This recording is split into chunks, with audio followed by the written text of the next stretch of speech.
ఆంధ్రప్రభ దినపత్రికలో స్టాఫ్ జిల్లా మండలాల వారీగా రిపోర్టర్స్ కావలెను మరియు మీ వ్యాపార అభివృద్ధి ప్రకటనల కోసం సంప్రదించండి.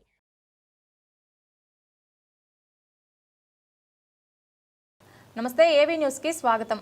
జాతీయ పదవ ఆయుర్వేద దినోత్సవ సందర్భంగా వివిధ కార్యక్రమాలు చేపడుతున్నట్లు మహబూబాబాద్ జిల్లా ఆయుష్ ఇన్ఛార్జ్ డాక్టర్ కిరణ్ కుమార్ తెలిపారు. ఈ సందర్భంగా ఆయన మాట్లాడుతూ 23వ తేదీ సెప్టెంబర్ 2025 రోజున పదవ జాతీయ ఆయుర్వేద దినోత్సవం నిర్వహించుకుంటున్నామని, ఈ సందర్భంగా కేంద్ర ప్రభుత్వం మరియు రాష్ట్ర ప్రభుత్వం ప్రత్యేకంగా ఆయుష్ కమిషనర్ ఆదేశాల అనుసారం అనేక కార్యక్రమాలు చేపట్టడం జరిగిందన్నారు. మహిళలకి ఆయుర్వేదంపై అవగాహన కల్పించి వైద్య శిబిరం, బాలికలకు ఆయుర్వేదం పైన అవగాహన కల్పించి వారికి ఆయుర్వేదంపై క్విజ్ నిర్వహించి విజేతలకి బహుమతులు అందజేయడం జరిగింది. ఆయుర్వేద వాకథాన్ అంటే ఆయుర్వేద నడక కార్యక్రమంలో ప్రజలకి ఆయుర్వేద మొక్కలను పరిచయం చేశారు. ఈ కార్యక్రమంలో ఆయుర్వేద మొక్కల గురించి తెలుసుకోవడం పట్ల ప్రజలు సంతోషం వ్యక్తం చేశారు. ఇది ఉత్తరేణి అపమార్గ అంటాం. ఇది కూడా చాలా రకాలుగా పనిచేస్తుంది. దీన్ని బాగా ఎండబెట్టి కాల్చి బూడిద చేసి అంటే క్షారం అంటాం దాన్ని. ఆ క్షారం కనుక మనం వాడితే ఒక సగం చెంచా పొడి చేసుకుంటే ఎట్లాంటి అసిడిటీలు, అట్లాంటి మంట ఇట్లాంటి ఉంటాయి అంటారు కదా, క్షణాలలో ఒక 2 నిమిషాల్లో తీసుకుంటుంది. దీన్ని ఎండబెట్టి మొత్తం వేర్లతో ఎండబెట్టేసి బస్వం చేయాలి, కాల్చి బూడిద చేయాలి. ఆ బూడిదని ఒకసారి కడగాలి, నీళ్ళ వేసి చేస్తే అడుగు పేరుకుంటుంది. పైదంతా తీసేయాలి, నీళ్ళు పైన నీళ్ళు తీసేస్తే పైన తేలినంటే పుట్టుకుంటుంది. అడుగు మిగిలిన మడ్డి అట్లాంటి ఉంటుంది కదా. అందరికీ నమస్కారం. అందరికీ ఆయుర్వేద దినోత్సవ శుభాకాంక్షలు. నేను డాక్టర్ కిరణ్ కుమార్ పాలడుగుల, సీనియర్ వైద్యాధికారిని. ప్రస్తుతం తొర్రూరులో పనిచేస్తున్నాను. మహబూబాబాద్ జిల్లాకి ఆయుష్ విభాగానికి జిల్లా ఇన్ఛార్జిగా వ్యవహరిస్తున్నాను. ఈ ఆయుర్వేద దినోత్సవం అనేది మనం రేపు అంటే 23వ తారీఖు సెప్టెంబర్ 2025న పదవ జాతీయ ఆయుర్వేద దినోత్సవాన్ని మనం జరుపుకుంటున్నాం.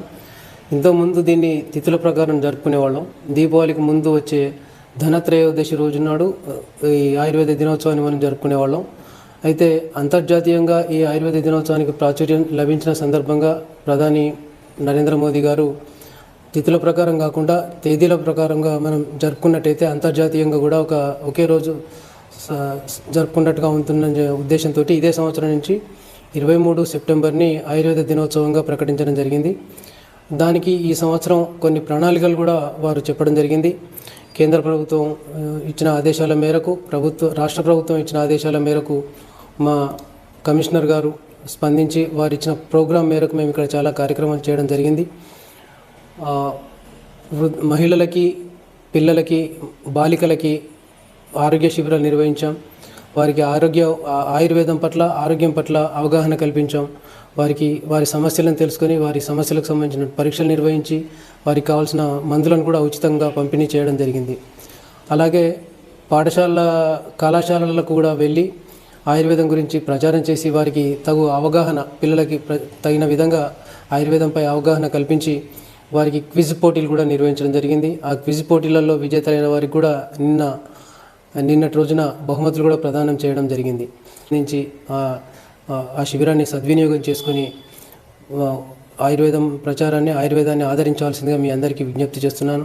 అలాగే రేపటి కార్యక్రమంలో ఆయుర్వేదం గురించి ప్రచారం చేయడానికి కల్పించడానికి కూడా వేరే కొన్ని కార్యక్రమాలు కూడా మనం నిర్వహించుకోవడం జరిగింది, చేస్తున్నాం. రేపటి చేసే విధంగా దానిలో భాగంగా కొన్ని ఔషధ మొక్కలను కూడా ఆయుర్వేద వైద్య శిబిరంలో కొన్ని ఔషధ మొక్కలను కూడా తీసుకొచ్చి వారికి వచ్చిన రోగులకి, వచ్చిన వాళ్ళందరికీ కూడా ఔషధ మొక్కల విలువలు, వాటి గురించి గుర్తుపట్టడం, వాటిని ఏ విధంగా వాడడం, వాటి ఏ జబ్బులలో ఏ విధంగా వాడాలి అనే విషయాలు తెలియజేస్తూ ఆయుర్వేద ఔషధ మొక్కల పరిచయం కూడా రేపటి ప్రోగ్రాంలో ఒక భాగంగా మేము నిర్వహిస్తున్నాం.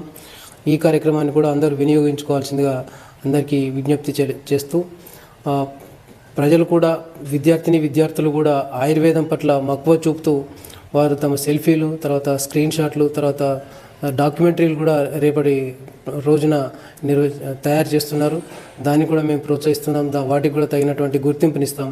మీరు కూడా ప్రింట్ మరియు పత్రికా, ఎలక్ట్రానిక్ మీడియా ద్వారా ఈ కార్యక్రమాలకు తగు ప్రచారం కల్పించి ఆయుర్వేద అభివృద్ధికి సహకరించాల్సిందిగా మీ అందరినీ విజ్ఞప్తి చేస్తూ రేపటి శిబిరాన్ని విజయవంతం చేయవలసిందిగా, శిబిరాన్ని వినియోగించుకోవాల్సిందిగా ప్రజలకు మరొకసారి విజ్ఞప్తి చేస్తూ